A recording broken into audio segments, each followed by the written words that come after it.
कोहली जी की बहू। अंजलि से जितनी बातें करवा लो उतनी कम थी। अंजलि के परिवार वाले भी उसकी बचकानी हरकतों से परेशान थे, और होते भी क्यों ना। अंजलि अपनी बात मनवाने के लिए फेंकती ही इतना थी। ऐसी एक दिन अंजलि की बचपन की दोस्त नुपुर का फोन आता है। हेलो अंजलि, कैसी है तू? पहचाना मुझे? मैं नुपुर। क्या सच में नुपुर तू है? कितने दिनों बाद तूने मुझे याद किया। और तुझे मेरा नंबर कहाँ से मिला? पहले तू मुझे ये बता। अरे ढूंढने से तो भगवान भी मिल जाता है। फिर ये तो तेरा छोटा सा नंबर था। वैसे ना मैं तुझे कल रात से फ़ोन कर रही हूँ। भाई क्या बात है, तू फ़ोन उठाती ही नहीं। बहुत ज़्यादा बिजी रहने लगी है क्या? अरे यार नुपुर, अब मैं तुझे क्या ही बताऊं। कोहली का कल जन्मदिन था ना, बस उसी की पार्टी में गई थी। ये कोहली कौन है? और ये ऐसा भी कौन सा आदमी है जिसकी पार्टी में जाकर तू इतनी बिजी हो गई कि किसी का फ़ोन भी नहीं उठा पा रही थी? तुझे पता भी है कल रात से मैं तुझे कंटिन्यू फ़ोन कर रही हूँ। अरे कैसी लड़की है तू? कोहली को नहीं जानती? अरे विराट कोहली, जिसे पूरा देश जानता है, और तू नहीं जानती? जैसे ही नुपुर को विराट कोहली के बारे में पता चलता है, वो हैरान हो जाती है और बड़ी ही हैरानी के साथ अंजलि से विराट के बारे में पूछने लगती है। तू तू क्रिकेटर विराट कोहली की बात कर रही है क्या?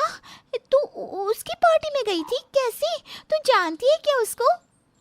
अरे यार कैसी बात कर रही है। जानू कैसे नहीं उसे। उसके साथ तो मेरा उठना बैठना घूमना फिरना है। आखिर मेरे रिश्तेदार जो है, दूर का ही सही पर मेरा कजिन तो है। क्या? विराट कोहली तेरे रिश्तेदार हैं? यार अगर ऐसा है तो एक बार बस मेरी मुलाकात करवा दे विराट कोहली से। मेरी दिली ख्वाहिश है उसे सामने से देखने की। यार कोहली से तो मैं तुझे मिलवा भी दूं, पर वो फ्री नहीं रहता। तू तो जानती है ना वो कितना बड़ा क्रिकेटर है। पर कोई बात नहीं, मैं तेरे लिए ना पूरी कोशिश करूंगी कि तेरी मुलाकात विराट कोहली से हो सके। अच्छा मैं भी फ़ोन रखती हूँ, मुझे बहुत काम है। कभी तू घर आ हाँ मुझसे मिलने के लिए। अंजलि नूपुर के सामने बड़ी बड़ी बातें करती है और फ़ोन रख देती है। पर बेचारी नूपुर को अंजलि की बातों पर विश्वास हो जाता है, और वो अपनी सभी सहेलियों में इस बात को फैला देती है कि विराट कोहली अंजलि का रिश्तेदार है।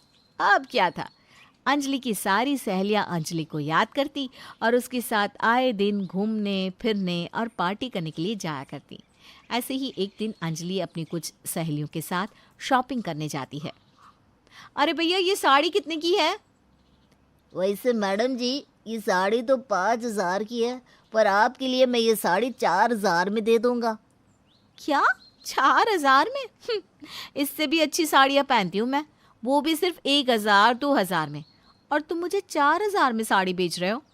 ऐसी साड़ी अगर मैंने एक बार अपने भाई कोहली को बोल दी ना, तो वो मेरे लिए साड़ियों की दुकान खोल देगा। हाँ तो मैडम आप अपने भाई को ही बोल दो, वो साड़ी की दुकान खोल दे। फिर आपका जो दिल करे फ्री में वो साड़ी निकाल कर पहन लेना। अरे भैया थोड़ा सोच समझ कर बोलो। कोहली कोई छोटा मोटा बंदा नहीं है, वो बहुत बड़ा क्रिकेटर है। जानते नहीं हो क्या कोहली को? मेरी फ्रेंड उसकी रिश्तेदार है। अगर उसे पता चला कि तुमने उसकी बहन को ठगने की कोशिश करी है तो सोच लो तुम्हारा क्या ही होगा। मेरी मानो तो साड़ी पर डिस्काउंट कर दो। क्या पता तुम्हारी मुलाकात मेरी फ्रेंड कोहली से करवा दी। अरे बहन जी, पहले बताना था आप कोहली की रिश्तेदार है। अरे मैडम के लिए कोई चाय लेकर आओ। मैडम अगर आप पहले बताती तो मैं आपको सारी साड़ियाँ फ्री में दे देता। अरे नहीं नहीं भाई साहब, मुझे फ्री में कुछ नहीं चाहिए। इसलिए तो मैं कहीं जिक्र नहीं करती कि कोहली मेरा रिश्तेदार है। पर अब आपको पता चल ही गया है तो बस आप सही दाम लगा दो। अरे मैडम को जो देना है इन साड़ियों की वो दाम दे दे, और जितनी साड़ियाँ लेनी है ले लो। और अगली बार जब भी आओ ना तो फ़ोन करके आना। हाँ, ये मेरा नंबर ले लो। अब मैं आपके लिए ना महंगी से महंगी साड़ी अपनी दुकान में रखूँगा और सस्ते से सस्ते दाम में दे दूँगा।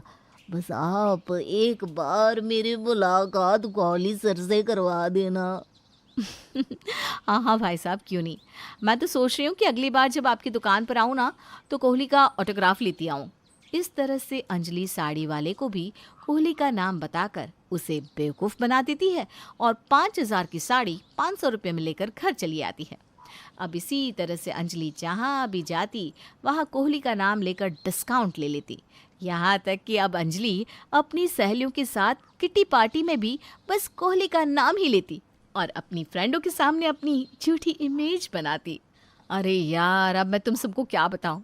कोहली के पास ना मेरे लिए टाइम ही नहीं है। मैंने उसे परसों ही फ़ोन किया था, भाई मेरी एनिवर्सरी आ रही है, घर आना है। मैंने सोचा था कोहली घर आएगा तो मैं तुम सबकी मुलाकात उससे करवाऊंगी, पर उसने तो साफ साफ मना कर दिया। कहता है टाइम नहीं है, अगली बार आऊँगा। अरे अंजलि, तू दुखी क्यों होती है? तूने कोशिश तो की ना। अच्छा चल, अब पार्टी पर ध्यान दे, और अब जब भी कभी कोहली तेरे घर आए तो तू हमें इन्फॉर्म कर देना। चाहे रात के 2 ही क्यों ना बज रहे हो, हम सब आ जाएंगे उससे मिलने।